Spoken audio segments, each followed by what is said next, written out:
our magnificent Lady Seraphina is dispensing life lessons like a vengeful goddess. "If you can't kill, you'll be killed," she tells a visibly queasy Lucien. The mentorship, the sheer, unadulterated edge, I am living for it.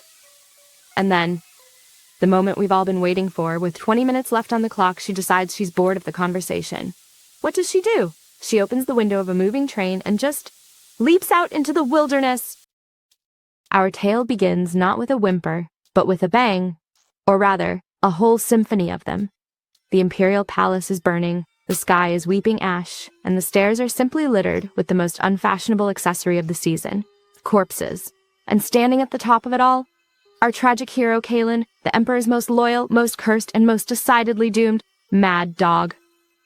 And climbing out of the inferno to meet him, none other than his oldest, dearest, and currently most annoyed friend, Theron, the leader of this delightful little rebellion. Silver armor, check. Family crest of a blue wolf, absolutely. A face twisted in anguish because his bestie won't just surrender and go get a drink like a normal person, you bet. "Surrender," he pleads. "Lay down your weapons." Oh, the drama, the emotion. It's enough to make a statue weep. But our Kalen, he just chuckles. He actually chuckles while standing atop a mountain of the deceased.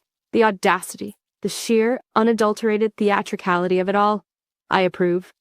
He tells Theron it's impossible, that a dog must guard its house, but oh, the history between these two. Flashback.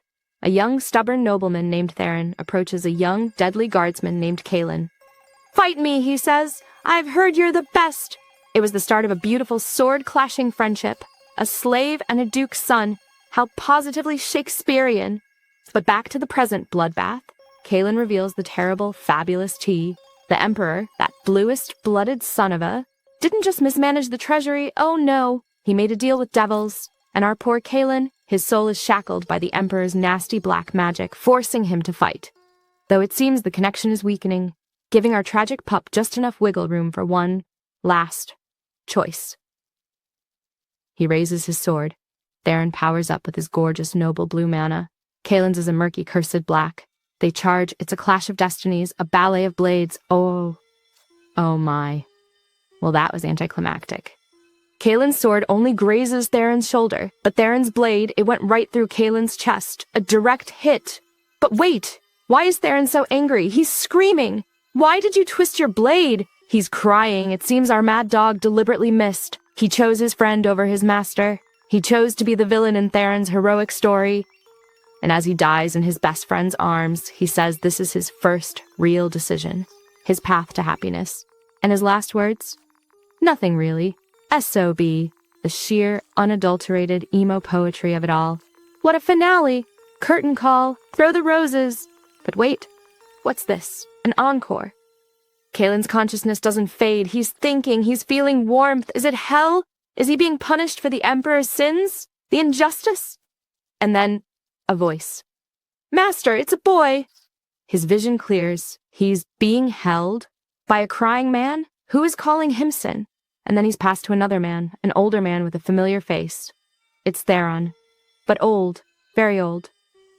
And this old Theron looks down at baby Kalen and says, "Our youngest grandson, our little Kieran, formerly the mad dog Kalen, is now 10 years old, and he is wasting absolutely 0 of those years being innocent.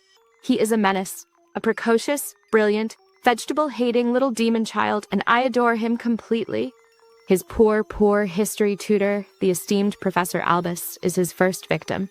This man came to teach about the glorious Leston family legacy, and instead finds himself being grilled for classified files on himself. Well, his past self. Kieran is forcing this poor scholar to bring him research on the fallen knight. Kalen Latour, the absolute audacity, the nerve, the theatrical genius of it all, and the public perception of his past life. Oh, it's a tragedy worthy of its own play. They've turned him from a cursed guard dog into a steadfast knight. A tragic figure of unwavering loyalty. They've whitewashed his miserable death into a noble sacrifice, and our little Kieran is furious about it. He thinks it's his dear old Grandpa Theron's idea of a posthumous punishment, to forever memorialize him as a stuffy, honorable knight when he just wanted to die and be forgotten. The pettiness, I can feel it radiating off him in waves. But the best part, the absolute best part, he's using his new family's power and influence to dig up his own past. He's a 10-year-old mob boss of historical research. I'll put in a good word with my father, he says. The manipulation, the power plays. He's not just accepting this new life, darlings. He's learning how to work it. And speaking of his father, meet Ronan. Oh, Ronan, you sweet, sweet summer child. You have no idea the primordial force of chaos you have sired. He's just a loving, worried dad, fretting that his son might not awaken the family's magical blue mana and be cast aside like he was. Oh, the dramatic irony is so thick you could cut it with a knife. His son isn't just going to awaken the family mana. He's already a master of death and betrayal in child's body. And Kieran? He sees it. He sees his father's insecurity, and, in a moment that is both genuinely sweet and horrifyingly calculated, he tells him, I respect you. He tells him it's good that he's not like his own legendary father, Theron. Because it's true! In his past life, Kaelin saw Ronan as a child and thought he was nothing like the bombastic Halo. And he meant it as a compliment. The layers, the history, my heart can't take it. But then, the cherry on top of this delicious, chaotic cake, the awakening ceremony is in 2 weeks. Grandpa Theron is coming home. The man who killed him is returning to see the grandson, who houses the soul of his oldest friend. And what does our little villainous protagonist say? I've got everything planned. He says it with a smile, a sweet, innocent, 10-year-old smile that promises absolute and utter mayhem. He's going to make his grandfather's retirement a living nightmare, and I am here for every single second of it. Let's set the scene, shall we? While dear Papa Ronan is sweating bullets over the upcoming awakening ceremony, terrified his son will be a dud like him. What is our precious little protagonist doing? Is he nervous? Is he practicing his etiquette? No! He's lying on his bed, sighing. And then, whoosh! He's casually summoning the legendary azure mana like it's nothing. The very mana he coveted in his past life, the symbol of his best friend's noble bloodline, is now dancing at his fingertips. And he's had it for 3 years. The absolute nerve, the sheer, unmitigated gall. He's been hiding a divine-level power up since he was 7. And why? Not out of modesty, oh no, because the mana practice methods he knows from his past life are the forbidden, devil-tainted arts of the Imperial Guards. He can't use them without raising a million questions. So what does he do? He gets a mana stone and starts practicing in secret, like a tiny blue-eyed sorcerer. He's not just preparing, he's doing advanced mana cardio while everyone else is still learning to crawl. But his goal? It is chef's kiss. Perfectly petty and glorious. He doesn't want to just reveal himself. That would be too simple, too boring. He wants to get stronger than his grandfather, the legendary hero Theron. And then, right before the old man kicks the bucket, he'll lean in and whisper, It's me. I'm your grandson. Also, your dramatic retelling of my death was tacky, and I hated it. He wants his revenge to be a perfectly timed, emotionally devastating punchline. I have never respected a fictional 10-year-old more in my life. But wait, there's more. His ultimate goal isn't just to annoy his grandpa. He's going to hunt down every single devil that ever made a deal with the Emperor and turn them into cosmic dust. The ambition, the scale. This isn't a second chance at life. It's a personal crusade wrapped in a family drama delivered by a smirking child. Cut to the family train ride to the main estate.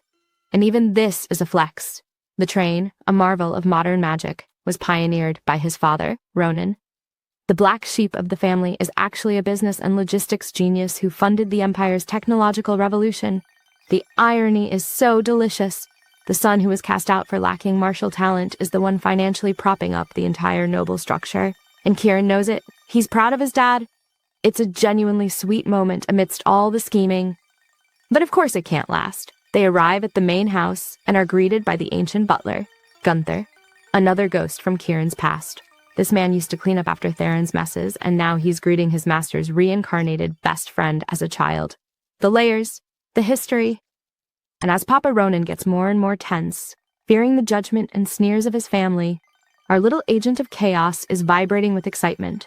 His internal monologue isn't one of fear, it's of pure, unadulterated opportunity. Unfortunately for Fail, the possibility of their visit to the main family going smoothly was 0. After all, if nothing happened, I'll make sure something does.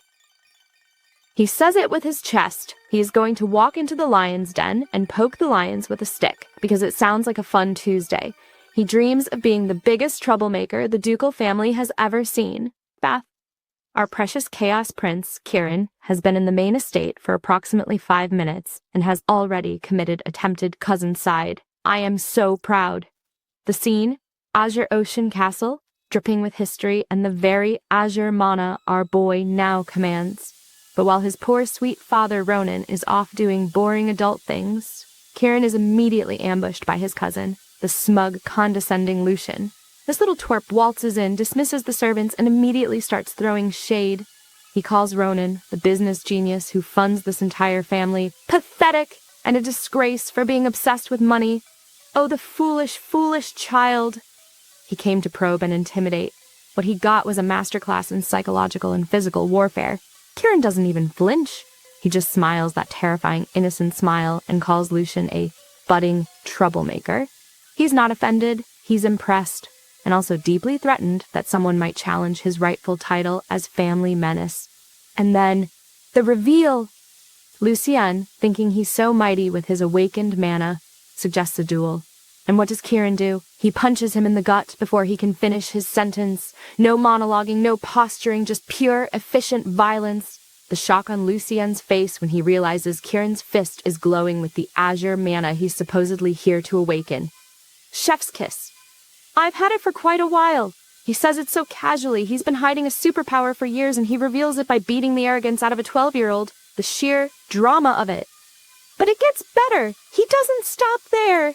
He covers Lucien's mouth so he can't scream and proceeds to give him a one-sided beating, all while delivering a villainous monologue about how he will be the sole troublemaker of the Leston family.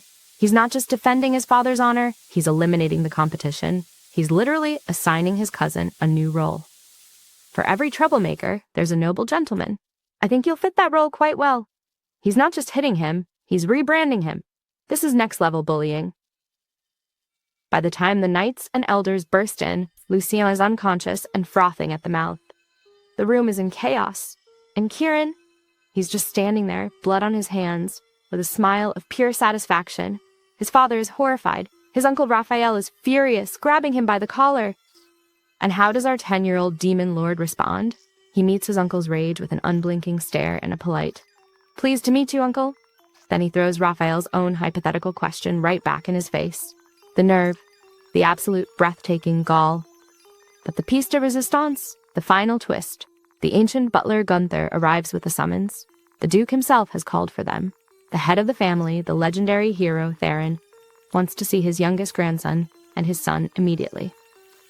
And as Ronan's soul practically leaves his body in terror, Kieran smiles. He takes his father's hand and says, "I'm excited." He is excited to meet the man who killed him in his past life. After just putting that man's other grandson in the medical wing, the stage is set for the most awkward, tense, and potentially explosive family meeting in the history of ever. Shh! Do you hear that, my darlings? That is the sound of a master manipulator at work. The grand reunion we've all been waiting for has finally happened, and it did not disappoint. Our little wolf pup Kieran has just faced down the old alpha, Theron himself, and he didn't just survive, he absolutely thrived. The setting, the tiger's den, Theron's office, a place of immense pressure and gravitas, and our boy walks in, holding his terrified father's hand, without a single drop of fear in his tiny, magnificent body. The old hero is there, all white hair and robust physique, trying to look imposing. But Kieran, he sees right through it. His internal monologue is already snarking. As he got older, he just got better at putting on airs. The disrespect, the sheer, unadulterated audacity. I am living for it. Theron begins the interrogation. Why did he hide his mana? Why did he beat his cousin to a pulp? And Kieran's answers? A masterclass in psychological warfare? He reveals he's had the azure mana for 3 years, with the casualness of someone describing their breakfast. And when asked how he hid it, he doesn't just answer, he counterattacks. He innocently asks why the knights at his branch mansion were so incompetent compared to the main families. He's not just defending himself, he's exposing the family's neglect of his father right to the Duke's face. The nerve! But the true masterpiece is over cousin Lucian. Theron has the bruised and bandaged boy brought in to confirm the story. And what does the terrified Lucien do? He confirms every single word of Kieran's slightly exaggerated story. Why? Because he is more terrified of the 10-year-old demon who beat him senseless than he is of the legendary hero. The power dynamic is already shifting. Kieran has established dominance without throwing a single punch in that room. And Theron? He sees it all. He knows his grandson is cunning, audacious, and brilliant. He's not even angry, he's fascinated. He's trying to be stern, but you can see the pride and intrigue sparkling in his eyes. This is exactly the kind of chaotic energy his own youthful self would have adored. Then comes the question of the century. What do you want to be when you grow up? And Kieran, the little genius, doesn't give a direct answer. He says he'll reveal it after the awakening ceremony because only then will he truly be part of the family. It's a subtle, heartbreaking dig at how his branch of the family has been treated, and it hits Theron right in the guilt complex. Its manipulation so smooth it's practically silk. The meeting ends with a postponed punishment and a subtle warning from Theron that his grandfatherly favor only goes so far. But the message is clear. Kieran has passed the test. He's not in trouble. He's on the radar. And the final scene? Theron alone, telling his butler Gunther to send a priest and doctor to check on Kieran because he's worried he might be carrying emotional scars from being too mature. He's worried he's not innocent enough. He's not punishing him. He's trying to therapy the cunning out of him. The irony is so thick you could swim in it. The old hero is officially intrigued, impressed, and already playing favorites. The awakening ceremony is no longer just a test of power. It's Kieran's debutante ball, and the entire family is about to witness a star being born, or a supernova ready to explode. The tension is palpable. The drama is exquisite. We find our brilliant boy lying in bed, actually introspecting. He's reflecting on his reunion with Grandpa Theron, and is utterly shook by the old man's power. Theron's mana isn't just strong, it's a transcendent, oceanic force of nature. Our Kieran, who was a top-tier 8-star knight in his past life, realizes he's now staring up at a mountain he couldn't even see the peak of before. The awe, the respect, the burning competitive fire it lights in his little heart. He's not jealous, he's inspired. He sees a path to power he could never walk as Kaelin, and he is ready to sprint down it. But the best part? His entire disastrous first day was a calculated masterstroke. He didn't just beat up his cousin Lucian out of rage, he did it to capture Theron's attention. And it worked! He's got the old hero fascinated. Now, all he has to do is absolutely ace this ceremony, and he'll have the greatest trainer on the continent wrapped around his little finger, the long-term planning, the audacity. But wait, a tender moment interrupts our scheming. Papa Ronan, smelling slightly of wine, relatable, comes to check on his son. He admits he's always known Kieran was different. Too mature, keeping secrets. But he doesn't press. He just offers his unconditional love and support. I will always stand behind you. S.O.B. The pure, wholesome goodness of this man is the perfect foil to our little agent of chaos. Kieran is genuinely touched. This family's love is the one thing his calculated heart didn't expect and doesn't take for granted. Cut to the next morning. The rumors have spread. The main household is terrified of the new little monster in their midst. Servants scatter like leaves. And Kieran? He tells his father it's all going according to plan. He'd rather be feared than underestimated. He's building a reputation not just for himself, but to protect his father's honor, the complexity. Then, the most awkward family breakfast in history. The uncles are seething, Cousin Lucienne is traumatized, and Aunt Leona is just curious. The tension is so thick you could serve it with a side of eggs. And then Theron drops the bombshell. The awakening ceremony is happening today, this afternoon. No 2-week preparation. He's moving the schedule up because he's too impatient to see what his intriguing grandson will do. And Kieran? He's thrilled. He was hoping for this. He wants to shake this family to its foundations, and he's got the perfect bomb to do it. Himself. The stage is set. The audience is hostile, and the prodigy is ready to perform. The pledge stone awaits. What world will he see? What weapon will he manifest? And just how spectacularly will he show up every single one of his doubting relatives? The anticipation is killing me. It's time for the main event. Don't you dare look away. Oh my. It seems the ancient magic has a truly wicked sense of humor, or perhaps it sees right into the very core of a soul. For the new world, it shows him, is no world at all. It is a memory, a nightmare. It is the blood-soaked staircase of the imperial palace, littered with the corpses of his past life. The very place where Kaelin met his end. The sheer, breathtaking audacity of this test, to force him to walk through his own personal hell. The drama, the tragedy, it's exquisite. But our boy doesn't flinch. He doesn't shut his eyes. He walks. Step by gruesome step, he ascends that staircase, acknowledging each fallen comrade with a whispered apology. He is not running from his past. He is confronting it. He steps right over the spot where he died and does what he never could in his first life. He enters the throne room. And there it is. Not a glittering new weapon, but a ghost from his past. Embedded in the throne is Lewin, his cursed sword, the very extension of his damned existence, the instrument of his slavery. The voice of the pledge stone tells him to infuse it with his azure mana, to reclaim it, to make it his own again. And he hesitates. Of course he does. To touch that sword is to touch the misery of the life he so desperately wants to leave behind. The fear is palpable. But then he gets it. He understands. This entire ceremony isn't about power. It's about conquering your fears. His grandfather's final words weren't just a warning. They were the key. And with a hollow laugh at the poetic justice of it all, he does it. He places his hand on the hilt of his past and pours his new, pure, free mana into it. The azure light doesn't just fill the sword, it consumes the entire world.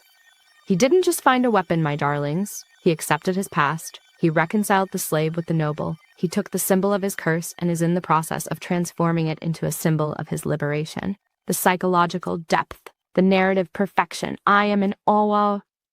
What will this reborn sword become? What will the family make of a weapon that should not exist? The anticipation is agonizing. But what did he bring back from his trip down memory lane? Oh, just a little something called guillotine. The execution sword, just the legendary, mythically forgotten, demon-beheading blade of the first ancestor that is so terrifying. It was literally erased from history. No big deal. And the voice guiding him, just your friendly neighborhood blue dragon from the North Sea. Apparently the Leston family has a guardian dragon on retainer, and it is very invested in our little troublemaker's future. The lore, the world building, it's all coming together. But the best part? The reactions. Grandpa Theron shooketh. He recognizes the sword instantly, and his face goes more serious than a tax audit. He knows this isn't just a cool new toy, it's a destiny. A promise to eradicate demons that his first ancestor failed to keep. The weight of that legacy just landed squarely on Kieran's 10-year-old shoulders. And the uncles. Oh, the uncles are sweating. Uncle Dale's, the almost 8-star powerhouse, feels a chill of fear just looking at the sword. Uncle Raphael is speechless with rage and confusion. The family dynamics have officially been nuked from orbit. The carefully built succession war between the first and second son is now a 3-way battle with a dark horse candidate who holds a sword that stares into your soul. But through it all, our boy is hungry. Father, I'm hungry, he says. After shattering an ancient artifact and becoming the chosen one of a mythical dragon, his primary concern is getting a stake. The absolute king. The stage is set for an epic power struggle. The elders are whispering, the uncles are scheming, and Theron is watching it all with a mix of pride and dread. Kieran has the sword, the destiny, and the dragon's favor. What could possibly go wrong? Everything. Everything could go wrong, and it's going to be glorious to watch. He meets his great-aunt. Excuse me, the magnificent Lady Aurelia, the White Wolf, and she is not what you'd expect. She's not a kindly old granny. She's a blue-haired, mana-rejuvenated powerhouse who looks like she's in her late 20s and could bench press a horse. She doesn't like being called great-aunt because, darling, who would? She's fabulous. And who else is in detention? I mean, class? Why, it's his traumatized cousin, Lucian, the boy who learned the hard way not to insult Kieran's father. He's trying so hard to be brave, but one look from our little Chaos Lord and he practically vibrates with fear. The tension is delicious. Lady Aurelia begins the lesson. She explains the ocean dominance arts, building seas of mana within yourself, with Grandpa Theron being the only one in the Empire to have merged them all into one transcendent ocean. It's a fascinating system. Kieran is locked in, focused, determined to reach that pinnacle he could never touch in his past life.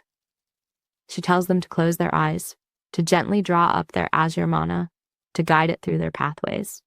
She's about to warn them that it's difficult for beginners, that it takes time and patience. When Kieran absolutely ignores the instructions and goes full throttle, whoosh! An explosion of azure mana erupts from him like a tidal wave. The training hall is suddenly filled with a raging ocean of power. Lady Aurelia is cut off mid-sentence, her eyes wide with shock. Lucienne is probably blown against the back wall. He didn't just draw up his mana, he unleashed the entire sea. All because he's been secretly practicing for years with a mana stone. This isn't a beginner's first step. This is a graduate-level thesis presentation. The preparation, the sheer, unmitigated gall. The look on Aurelia's face says it all. She's not seeing a student, she's witnessing a natural disaster in a child's body. This is the vast, uncharted sea Theron warned her about, and it's already making landfall. What will she do? How will she possibly teach someone who starts at the finish line? And poor Lucien, will he ever recover from the psychological damage? And his instructor, none other than the legendary commander of the Azure Wolves, Zerath Winterguard, an 8-star knight, a man whose mere presence screams, "I could defeat an army before breakfast." And how does our boy react? With awe-inspired respect, nervous trembling? Please. He sizes him up like he's checking out the competition. The audacity. I adore it. But Commander Zerath lays down the law immediately. No special treatment, no young master titles until he's earned it. And most importantly, gasp, he's taking away his sword. The glorious, terrifying guillotine is being benched. He's being given a wooden practice sword, the indignity. But does Kieran throw a fit? Does he pout? Of course not. He shrugs it off like it's nothing. He's more comfortable without the fancy title anyway. The sheer, unbothered king energy is off the charts. And then he walks into the training ground. And oh, the drama of it all. Every single knight stops what they're doing to stare. The air is thick with tension, anticipation, jealousy, curiosity. It's a whole emotional symphony directed at our 10-year-old protagonist. This is his initiation, his trial by silent judgment. But Kieran? He feels reassured.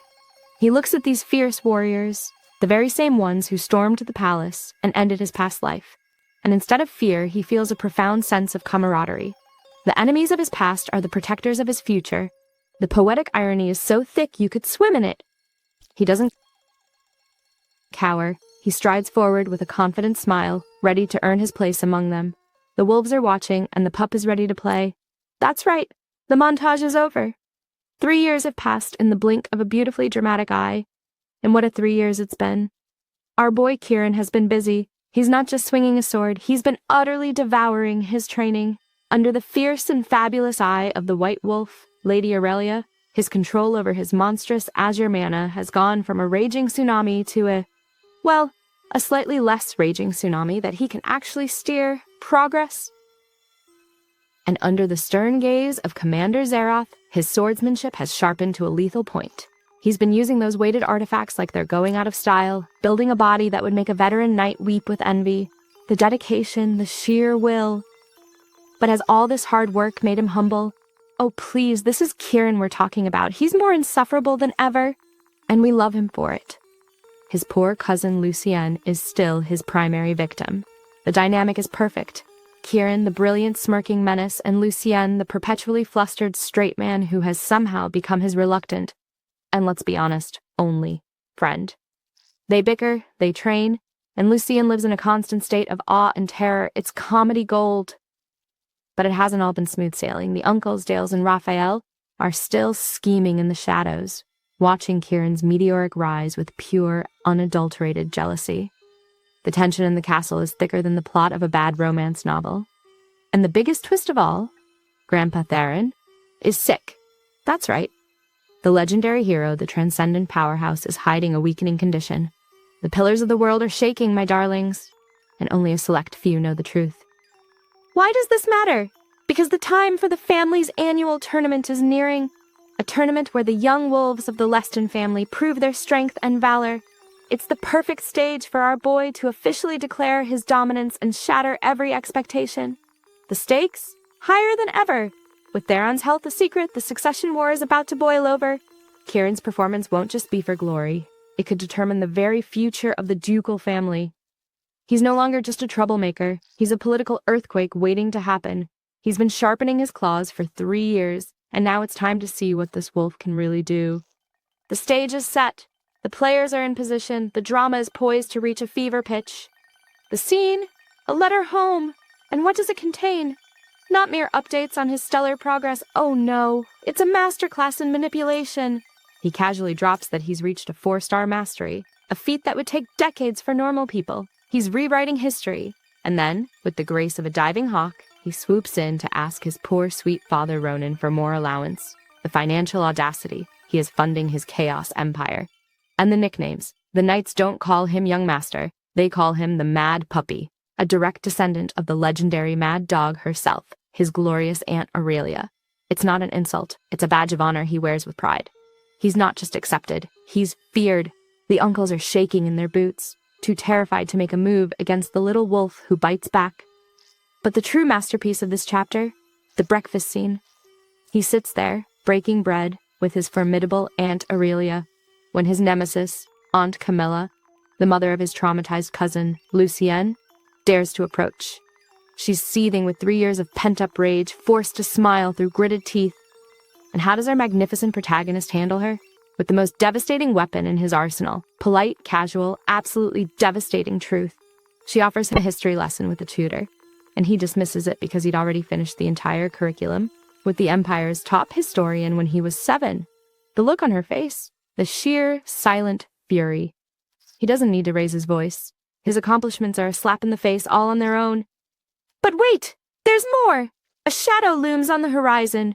Papa Ronan has discovered a dangerous drug koken being smuggled onto their lands. And worse, monsters and fiends, remnants of the old Emperor's reign, are stirring in the west. The plot thickens. Danger approaches. The stage is set for our mad puppy to sink his teeth into something far bigger than family squabbles. Intrigue, smuggling, ancient evils returning, the drama is reaching a fever pitch. Let's check in on the family, shall we? First, poor Lucienne is stuck between a rock and a hard place, specifically between his seething mother, Camilla, and his terrifyingly brilliant cousin. Camilla is desperately trying to fuel a rivalry that simply does not exist. She wants Lucienne to see Kieran as competition, but the poor boy knows better. He's seen the sun, and he knows he's just a firefly. The resignation, the drama. But while the family squabbles, our main attraction is on the training grounds, putting a fully grown knight through the ringer. That's right, Kieran is sparring with Hans, a squad leader of the Azure Wolves, and he's winning with a wooden sword. He's so strong he's breaking training swords on the man's armor. The power, the sheer, unadulterated gall. And his trash talk is absolutely impeccable. Your muscles are like balloons, he says. The disrespect, I am living for it. But beneath the teasing, there's a real bond here. Hans is one of the few who can keep up with Kieran's chaotic energy, and he confirms what we all know. Our boy is ready for real missions. He's reached 4-star mastery. He's a powerhouse waiting to be unleashed. But of course, Kieran can't just wait for an assignment to be given to him. Oh no, he has to go and find trouble himself.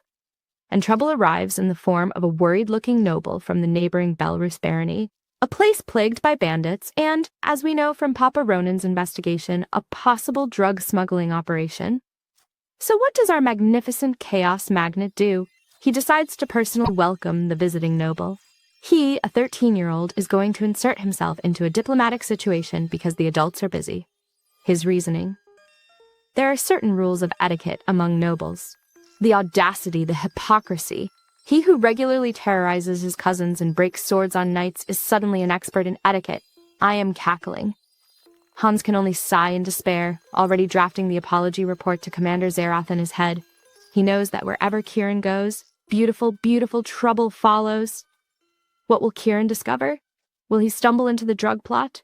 Will he take on the bandits single-handedly? The stage is set for our mad puppy to sink his teeth into a real mission. That's right! He's cornered the poor distressed Baron Caspian of Belrus and is grilling him about bandits and drug smuggling like a tiny blonde detective. And he's so compelling, the Baron just spills everything. The power this boy holds is absolutely terrifying. But the best part, the moment of sheer panic when Commander Valerius walks in, the look on his face, he's not even surprised anymore, it's just pure, resigned exhaustion. Please stop picking up bad habits from Lady Seraphina, he says, the long-suffering sigh of a man who has long since accepted his fate. I am cackling. Of course, Kieran immediately volunteers for the mission to crush the bandits. And of course, Valerius says no, it's too dangerous. He'd rather send him to fight monsters. But our boy? He doesn't take no for an answer. He whips out his secret weapon. Emotional manipulation. He suggests making it a memorable outing with his glorious great-aunt, Lady Seraphina. And she falls for it, hook, line, and sinker. She's so touched he wants to make memories with her that she agrees to chaperone a bandit hunting trip. The sheer tactical brilliance! He's playing 4D chess while everyone else is playing checkers. And he doesn't stop there. He drags his poor, traumatized cousin Lucien along for the ride. Lucienne is complaining, trying to back out, but Lady Seraphina isn't having it. She steamrolls over his stammering with talk of azure wolf spirit and vile people until he just gives up and accepts his fate. The poor boy is being voluntold for a life-changing field trip. The stage is set, my darlings. A legendary warrior, a prodigy menace, and his reluctant sidekick are about to ride into a barony crawling with trained bandits. This isn't a simple mission, it's a bonding experience. What could possibly go wrong? Everything could go wrong, and it's going to be magnifique. But first, let's rewind to that glorious train ride. Our magnificent Lady Seraphina is dispensing life lessons like a vengeful goddess. If you can't kill, you'll be killed, she tells a visibly queasy Lucien. The mentorship, the sheer, unadulterated edge, I am living for it. And then, the moment we've all been waiting for, with 20 minutes left on the clock, she decides she's bored of the conversation. What does she do? She opens the window of a moving train and just leaps out into the wilderness. No warning, no dramatic music, just a casual, I'll be watching. And she's gone. The audacity, the power, the absolutely zero regard for basic transportation safety. I have never been more inspired. And the boys' reactions? Priceless. Lucien is horrified. Kieran is utterly unfazed, already planning to try it himself someday. The dichotomy, the sheer difference in their brain chemistry. Poor Baron Caspian is having a full-blown existential crisis, questioning every life choice that led him to this moment. But the drama doesn't stop there. They arrive in Belrus Barony, and oh, the atmosphere. It's bleak, it's depressing, the air smells of despair and neglected garbage. The people are shuffling husks of their former selves. It's a far cry from the gleaming halls of Azure Ocean Castle, and even Lucien has a moment of clarity, realizing how privileged his life has been. Character development in the middle of a bandit hunt. And through it all, Kieran remains focused. His sword guillotine is vibrating with bloodlust. It knows a fight is coming. It's hungry. He brushes off the Baron's apologies and pleasantries and demands to see the injured lord immediately. No time for rest, no time for tea. There are bandits to crush and a mission to complete. The stage is set for a glorious reckoning. The mad puppy is on the hunt, and he's brought his reluctant cousin along for the ride. What will they find in the castle? Traitors? Lies? A bedridden lord with a tale of woe? Our scene opens in the sick room of the noble, wounded Baron Belrus. He's kind, he's worried, he's everything a good lord should be, and he's trying to protect our little wolves from a dangerous mission. How sweet, how utterly dull. But our Kieran will have none of it. He doesn't just refuse the coddling, he flexes on the poor man. I've reached 4-star, he says, casually, as if he's commenting on the weather. The Baron is shooketh. The prodigy has arrived, and he is not here to be swaddled. But the true masterstroke, his reason for charging headfirst into danger, one of my dreams is to live a long life. The irony, the audacity. He says it with a straight face while planning to walk into a bandit den. I am cackling. Cut to the mountain hike with their guide, the slimy, traitorous Sven. And oh, does Kieran see right through him. He plays the part of the clueless, trusting noble child to perfection. He even hands over his legendary sword to the man. The absolute confidence, the unshakable belief that he is always the most dangerous person in any room. And of course, the trap is sprung. The bandits reveal themselves. Their leader is cold, efficient, and immediately kills the greedy Sven. A brutal display meant to intimidate our young heroes. But does it work? On Lucien? Perhaps, but on Kieran? Oh, please. He just smiles and asks for his sword back. And when the youngest bandit foolishly draws it, the true terror is unleashed. Guillotine is revealed, and its mere presence freezes these hardened men solid with primal fear.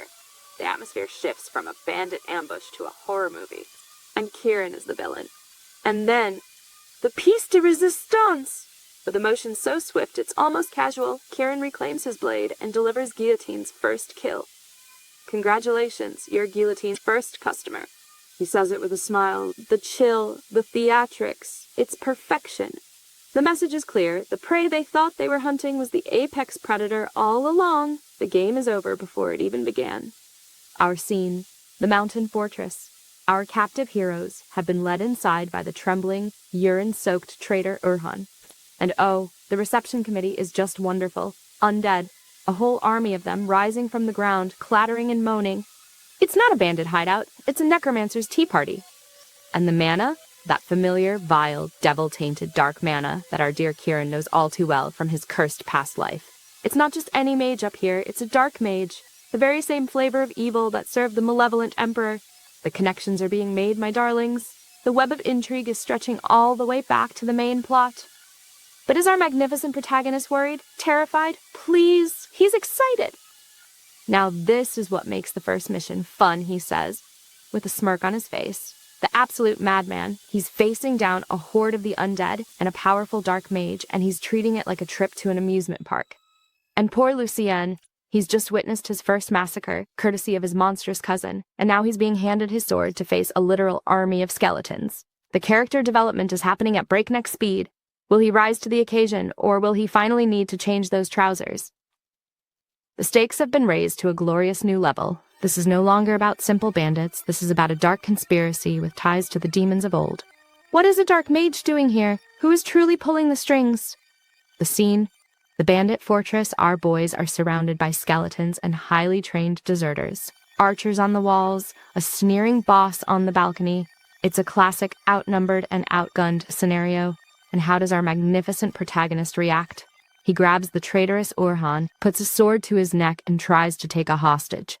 The audacity, the sheer, unmitigated gall of a noble child resorting to bandit tactics. Even his cousin Lucien is stunned. But of course, the cold-hearted boss doesn't care. A hostage is only useful if they have value, he says, dismissing poor, useless Uran. A brutal lesson in realpolitik. So what's plan B? Why, the simplest plan of all. We take down the boss.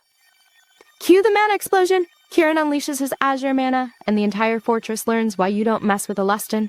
He doesn't just fight, he performs a ballet of obliteration. He uses an ocean wave technique to clear a path through the undead, charges the boss in under 10 seconds, and severs his hand before the man can even blink.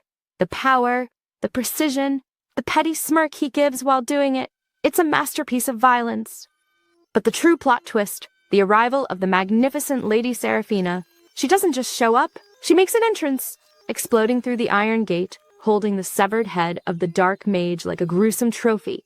She declares their mission a failure because they missed the most crucial evidence. The dark mage is dead, the lead is cold, and their first mission is officially a bust. The look on the boys' faces, Lucien's proud flush of victory instantly wiped away. Kieran's shameless shrug as he tries to justify his disastrous hostage scheme. The tension is exquisite. And Seraphina's final line? Things have gotten complicated. Understatement of the century, darling. A dark mage connected to demons operating right next to the Leston border? This isn't a simple bandit cleanup. It's the first thread of a much larger, much darker conspiracy. The scene, the castle of Belrus Barony. The young Baron Caspian is profusely thanking our heroes, but his eyes are shadowed with the weight of his barony's poverty. He's so broke he can't even afford to pay the standard fee for the Azure Wolves' help. The embarrassment, the drama. But does our brilliant boy demand payment? Oh, please. He's above such trivialities. Instead, he whips out a mid-grade mana stone he found in the bandit mine. That's right. The very reason the bandits were there. The barony's barren mountains are sitting on a fortune, and they had no idea.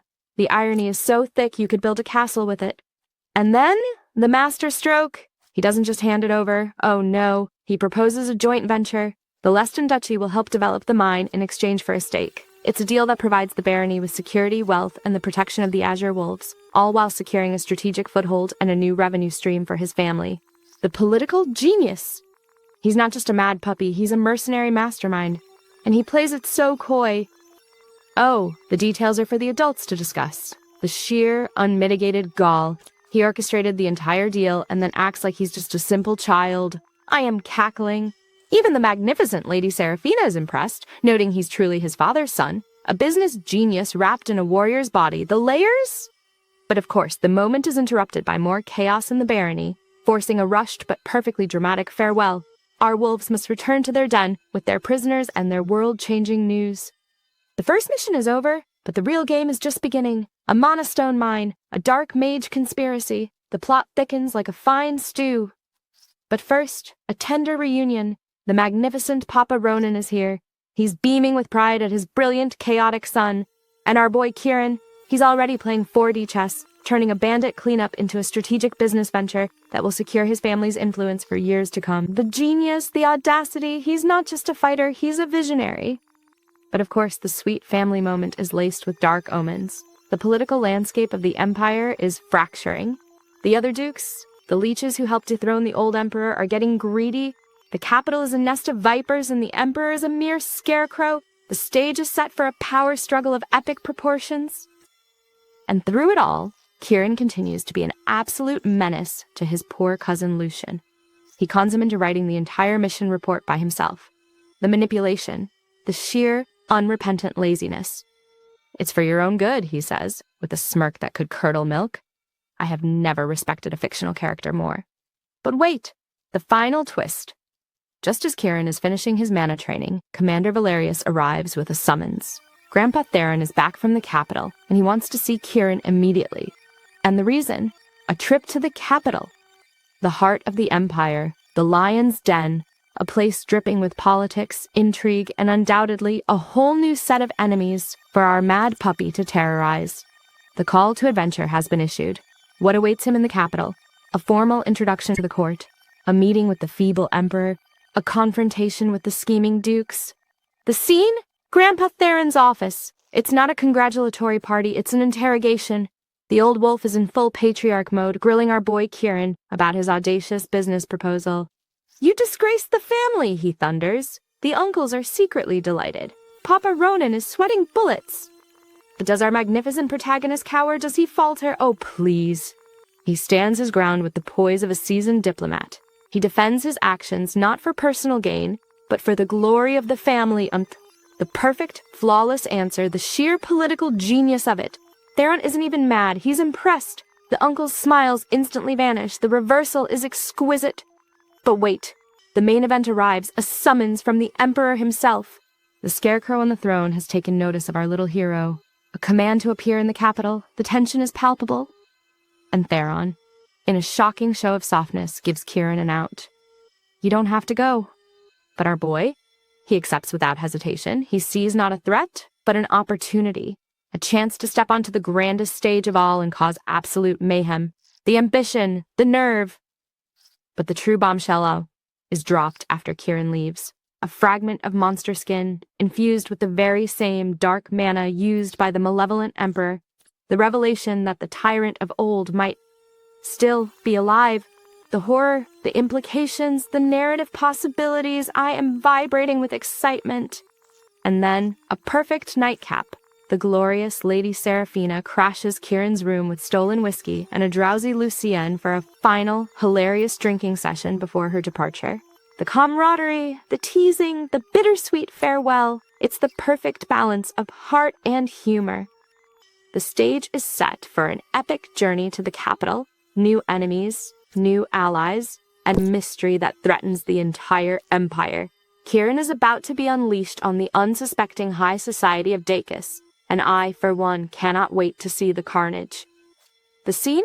A post-negotiation meeting. The sweet, savvy Baron Caspian is back, and he's not just here with thanks, he's here with an offer. He wants to gift a whopping 5% of the Mana Stone Mines shares directly to our young heroes. Not to the family, to the boys personally, the sheer audacity, the forward-thinking genius. He's not just thanking them, he's investing in them. And Papa Ronan is rightfully suspicious. Why such a lavish gift, he asks, seeing the political play hidden beneath the gratitude. And Baron Caspian doesn't deny it. He admits he's buying favor with the future of the Leston family, the honesty, the nerve. I am cackling. But the true masterpiece unfolds next. While the adults are finalizing the deal, the cousins have their own negotiation. Lucienne, ever the innocent, doesn't even grasp the value of what he's being given. How much is 5%, he asks. The naivety, the sheer, beautiful cluelessness. And our magnificent Kieran, he pounces like the wolf he is. He manipulates the numbers, strong-arms his cousin, and walks away with a 90-10 split. He's not just a menace, he's a monopolist. He's secured a personal fortune that would make a king blush all before his 14th birthday. The greed, the brilliance, I have never been more proud. And the final cherry on top, his whispered line to his father, It's a good thing that grandfather and the uncles aren't here. The awareness, the cunning. He knows exactly what he's doing and who he needs to hide it from. The mad puppy is no longer just a troublemaker. He's a tycoon in the making. He has the power, the influence, and now the capital to fund any scheme his brilliant, chaotic mind can conceive. The stage is set for a glorious trip to the capital. He's rich, he's powerful, and he's utterly unhinged. The high society of Deaconess will never know what hit them. The scene? A final briefing. Our magnificent Kieran is, of course, already causing trouble, sipping water served by his newly acquired, utterly devoted lackey, Orhan.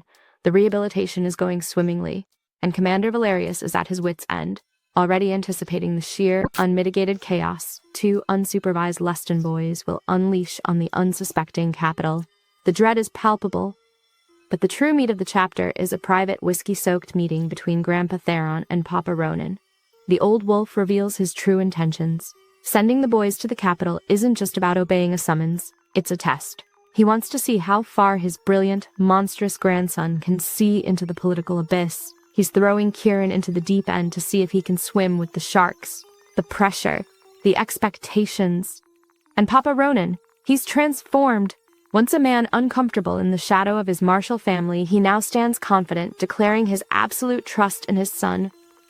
I trust my son, he says, and the weight of that statement shifts the very dynamics of the family, the character growth, the drama. The stakes are crystal clear. The capital is a nest of vipers. The emperor is fearful and manipulable. The other great nobles are scheming, and the Leston family has a target on its back. This trip is a dangerous gambit, but Theron is betting everything on Kieran's potential. The stage is set for a glorious, dramatic, and undoubtedly chaotic debut in the heart of the Empire. Our mad puppy, now backed by a formidable personal fortune and his father's unwavering faith, is about to be unleashed on the capital. The scene? The luxury train car. Our magnificent Kieran is, of course, bantering with the long-suffering Hans, while poor Lucien is snoring like a lumberjack. The camaraderie, the casual disrespect, I am living for it. But our boy is restless. He's already bored of the journey and plotting ways to cause chaos in the capital. He's even considering Hans's terrible advice about courting scandal with noble ladies. The horror, the hilarious miscalculation. But wait! A sudden vibration. His sword, the glorious guillotine, begins to hum with ominous energy. It senses danger. The foreboding is palpable. Our brilliant protagonist immediately goes on high alert, slapping poor Lucien awake and barking orders at Hans. The tension builds. He deduces the threat must be external. He tries to warn them to stop the train. But he's a fraction of a second too late. Boom! An explosion rocks the train. The screen shakes. The sound design is immaculate. Chaos, terror, the cliffhanger of all cliffhangers. Who dared to attack a train protected by the Imperial Seal? What is the goal? Is it assassination? A kidnapping? A message? The plot thickens faster than a bowl of royal oatmeal. The capital awaits. But first, our wolves must survive this ambush. A political nightmare in the Thebe autonomous territory. Mayor Grine is trying to manage a room full of squabbling, greedy council members, a task more difficult than taming a hydra. The bickering, the accusations, it's a symphony of incompetence. And just as he's about to lose his last shred of patience, the bombshell drops. A train from Azerosian Castle has been attacked. The train, the one carrying our beloved Kieran and Lucien. The mayor's reaction, priceless. He starts smoking indoors. When a rule stickler breaks his own rules, you know the world is ending. We're all as good as dead, he says. And he's not wrong. To attack the Leston family is to declare war on the Empire itself. Cut to the wreckage. Our boys are shaken, but miraculously unharmed, thanks to some handy protective magic. But the brilliant Kieran immediately deduces the horrifying truth. This wasn't just an attack, it was treason. The tracks are the Emperor's property. The sheer gall of their enemies takes my breath away. And then, the true danger reveals itself. 30 masked assailants, led by a 6-star knight, emerge from the smoke. They want Kieran alive. They think this makes them safe. Oh, you foolish, foolish people. They have not realized they are not the hunters. They are the prey. In a moment of chilling clarity, our mad puppy grins and realizes the one glorious advantage he holds. They can't kill him, but he can absolutely slaughter them. The stage is set for a bloodbath. A cornered wolf is dangerous enough, but a cornered wolf who has been given permission to bite? It's a slaughter waiting to happen. The scene? A field of utter devastation. Our boy isn't just fighting, he's conducting a symphony of slaughter. While the enemy is hobbled by their orders to capture him alive, Kieran has no such restrictions. He's painting the grass red with ocean wolf sword art's form boar. Raging waves, the efficiency, the cold, ruthless precision. He's a force of nature, and his sword, guillotine, is the harbinger of pure, primal fear. And the best part? His brilliant, twisted logic. They can't kill me, but I can absolutely slaughter them. The sheer, breathtaking gall. He turns their greatest constraint into his ultimate weapon. The enemies are frozen not by strategy, but by the soul-deep terror his sword carves into their minds. But wait, a worthy opponent emerges. Zion Hakimi, a 6-star knight from a foreign sultanate. A real threat. He pushes the valiant Hans to the brink, even ready to burn out his own life force. But does our magnificent protagonist wait for the epic duel to conclude? Oh, please? He casually strolls over in the middle of his own killing spree and severs the man's arm mid-attack. The disrespect, the sheer, unmitigated nerve. This seemed like the most urgent situation, he says, as if he's just tidying up. I am cackling. And the final, glorious twist, the knight's body was a Trojan horse, rigged with a self-destruction spell. As Hans heroically throws himself over Kieran, a voice, the sword's voice, echoes in his mind, ready to protect its master. The cliffhanger is exquisite. What magic does guillotine hold? Will our boys survive the point-blank explosion? If you enjoyed this tragicomic opera, and how could you not? Do grant us a grand applause, a like, a subscribe. Ring that bell so you don't miss a single moment of our next dramatic recap. The aftermath of the explosion, thanks to the heroic sacrifice of Hans and the last-minute intervention of a certain chatty sword, our boys are alive. But the revelation is what truly shakes the foundation. Guillotine has an ego, a voice, and the attitude of a disgruntled aristocrat. The banter between master and sword is an absolute masterpiece. Kieran, ever the little chaos demon, immediately starts teasing his sentient weapon, calling it a cursed sword and complaining about its sharp tongue. He even sheathes it just to get the last word. The disrespect. The hilarious, beautiful disrespect. I am living for this dynamic. But beneath the comedy lies crucial lore. The sword reveals it needs to absorb mana from blood to regain its strength and communicate. It's not a curse, it's a feature. And it's been aware of Kieran's reincarnated soul since the very beginning. The plot. It thickens. Meanwhile, poor Lucien is dealing with the heavy weight of his first kill, a necessary but painful step in his growth. And the valiant Hans is recovering, rightfully wary of their rescue by the Thebe vigilantes. The mystery deepens as they identify the 6-star knight as Zion Hakimi from the Qajar Sultanate, a move that makes no logical sense and risks all-out war. The web of intrigue stretches across borders, and our boys are stuck right in the middle of it. The chapter ends with our battered heroes arriving at the glittering, prosperous city of Thebe. But as Kieran so aptly puts it, damn, it's too fancy. A storm is coming to this city, and the mad puppy and his talking sword are at the eye of it. The glittering city of Thalin welcomes our young wolf, Seal Arden, heir to the Duke's house, but behind all that luxury, corruption thicker than perfume. The mayor, Lord Grevin, rushes to greet them, all smiles and sweat. Thank the heavens you're safe, he says, as if the gods suddenly care about politics. The man's terrified. The Duke's train was just bombed. If anyone had died, Thalen would have burned by morning. Seal's expression doesn't change. You don't look like the man Hans described, he says, which, in noble language, basically means, you look suspicious. Poor Grevin tries to laugh it off, bowing and babbling about loyalty, but Seal cuts through the act like a blade. Relax, Mayor. I didn't come to hang you, unless you'd prefer to kneel. Grevin quickly sits. Smart man.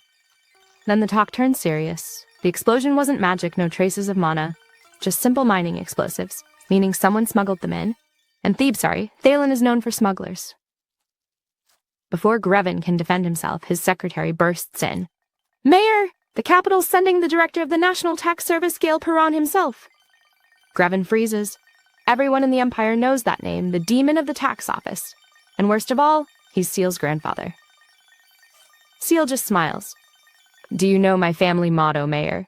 Repay kindness tenfold, and debt 100-fold. Now the mayor understands. This isn't a polite visit. It's a warning. There's a traitor in the city, and the Duke's little wolf plans to find them personally. Later, Seal lounges in his suite with his cousin Leon and Knight Harris. Leon, still clueless, asks, "Why is everyone so scared of your grandpa?" Seal chuckles. "Because they've got things to hide." When Harris mentions that Special Division 1, the armed tax enforcers, are arriving soon, Leon's jaw drops. "You need soldiers to collect taxes?" "Because not everyone pays willingly, dear cousin." Then Seal's tone hardens. 3 knights, 2 servants, dead. Whoever planned this attack, they'll pay. A life for a life. And that, dear viewers,